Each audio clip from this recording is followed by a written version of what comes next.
Welcome to the Deep Dive. Today, we're looking into something really personal, often a tough journey, but one so many people hope for starting a family. We're going to focus on the story of Nancy and Tom, a couple who went through, well, quite the roller coaster with infertility. Yeah, it's a powerful story. Our source is this memoir they wrote called Our Fertility Miracle, A Journey to Motherhood. Yeah. And what we want to do is really pull out the key moments, the maybe surprising turns, and the big insights from their experience. Think of it as a way to quickly grasp the complexities and sometimes the really unexpected ways things can work out in fertility treatments. Okay, so let's set the scene. Nancy and Tom, they're in New York City. She's 39, he's 43. And they'd been trying, the natural way for about a year, but nothing was happening. Right. And that first year, that's often just the beginning of what can become a really challenging path for a lot of couples. What jumps out from their account is how quickly they ran into some pretty significant medical walls. They saw a fertility specialist, and Nancy got some tough news. Okay, what kind of news? Well, her follicle-stimulating hormone, FSH, it was 21. Now, that's generally seen as quite high, suggesting her ovarian reserve might be quite low. And then her anti-Müllerian hormone, AMH, that was just 0.12. Oh, wow. 0.12 that's really low, isn't it? Signals very few eggs left. Exactly. Numbers below 1.0 are usually a concern, so 0.12 is, yeah, it's stark. A really clear indicator of diminished ovarian reserve. So just based on her numbers, they were facing a pretty big uphill battle. But it wasn't just Nancy's side, was it? No, it wasn't. Tom's tests, they added another layer of difficulty. He had low sperm count, poor motility, which means the sperm weren't swimming well, and also sperm DNA fragmentation. DNA fragmentation. That affects the quality, right? The genetic material. Precisely. All these factors together, they drastically lower the odds of fertilization and, healthy embryo development. This specialist was pretty blunt with them. Their chances of conceiving naturally were incredibly slim. So with that kind of outlook, IVF, in vitro fertilization, was the next step.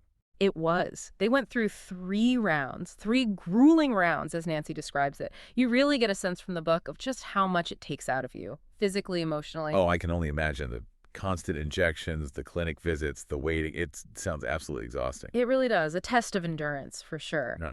And from those first 3 IVF cycles, they did get some embryos, 4 eggs fertilized, and 2 actually developed to the blastocyst stage. Okay, so 2 blastocysts. That must have felt like a breakthrough after all that. A bit of hope. A huge moment, yeah. A real burst of hope. But then came the next step. The genetic testing PGTA. It checks the embryos for chromosomal issues before they're transferred. And the news, well, it was devastating. Both blastocysts, both of them were chromosomally abnormal. Oh, no, both. After everything. Both. Nancy wrote that it felt like a cruel joke, just absolutely heartbreaking. Yeah, that's unimaginable. So where do you even go from there? Well, they found themselves at a real crossroads. They started seriously considering using donor eggs. And Nancy talks about this strange mix of grief and hope that came with letting go of that idea of a purely biological child, genetically from both of them. It's a massive emotional hurdle. A huge decision. One a lot of couples face when the initial treatments don't work out. Exactly. And sometimes it's right at that point when things feel sort of desperate that something unexpected pops up. For them, it was a friend. A friend recommended an acupuncturist who specialized in fertility, Mike Berkeley, and his place, the Berkeley Center for Reproductive Wellness. An acupuncturist.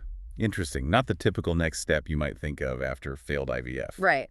But this clinic, the Berkeley Center, they've been around since 1998. And apparently Mike Berkeley has this amazing reputation, not just with patients, but among reproductive doctors too. It gave Nancy and Tom this little spark, this glimmer of hope when they felt like they were running out of options. So what was the experience like with him? Did they decide to try it? They did. Nancy went to see him. She describes him as really warm, super knowledgeable, and seemed genuinely invested, not just another patient file. He put her on a 5-month plan. It involved acupuncture, obviously, but also these specific herbal blends that were totally customized for her. Customized. So not just a standard protocol. Not at all. Tailored specifically to her body, her situation. And here's what Nancy found really unique and compelling. Mike Berkeley actually collaborated with her reproductive endocrinologist, her RE. Oh, interesting. So it wasn't like alternative medicine versus Western medicine. Exactly. It was an integration, a blending of traditional Chinese medicine with the Western medical approach they were already pursuing. Nancy called it holistic, compassionate, precise. Just totally different from the more maybe segmented care they'd felt before. Okay, so 5 months of this integrated approach. Yeah. Acupuncture, herbs, collaboration. What happened next? Did they try another IVF cycle? They did. They went for a fourth retrieval after she'd completed the treatment with Mike Berkeley. And the results, honestly, they were pretty incredible. They retrieved 6 eggs this time. 3 of those developed into blastocysts, which, is already a good outcome. But here's the kicker. They did the PGTA testing again, and all 3 blastocysts were chromosomally normal. Wait, all 3 after the previous rounds yielded 0 normal ones? All 3 normal. You can just imagine the sheer relief, the emotion. Nancy and Tom were just overwhelmed. After all the heartbreak, this felt like the miracle they've been hoping for. Wow.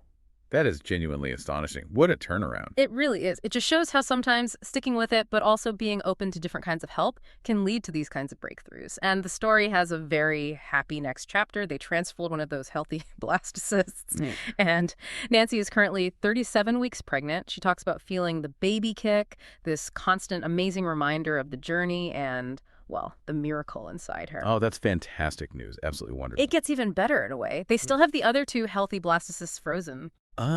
So the possibility is there to grow their family even more in the future. That's amazing foresight. Exactly. It gives them options, hope for the future, which is huge. So thinking about the key takeaways here, Nancy's gratitude for Mike Berkeley really shines through, doesn't it? Absolutely. She calls him and his team a lifeline.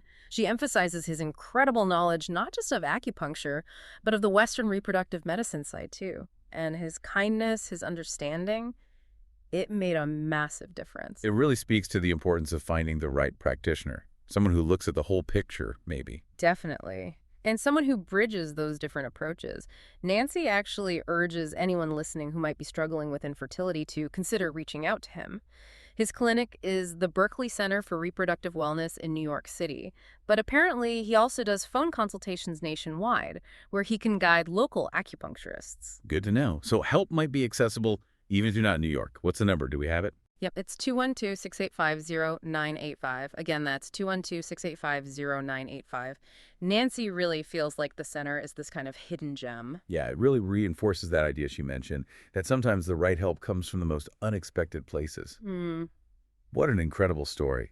Nancy and Tom's journey is just such a powerful reminder that, even when the odds seem stacked against you, strength, hope, trying different paths, it can lead to amazing outcomes. It absolutely can. And maybe it leaves you, the listener, with something to think about. If you're facing a challenge, maybe a health challenge, where the conventional routes aren't quite working, what might it look like to consider integrative approaches or just unexpected ones? How could expanding your view on healing, on possibility, maybe open doors you didn't even know were there?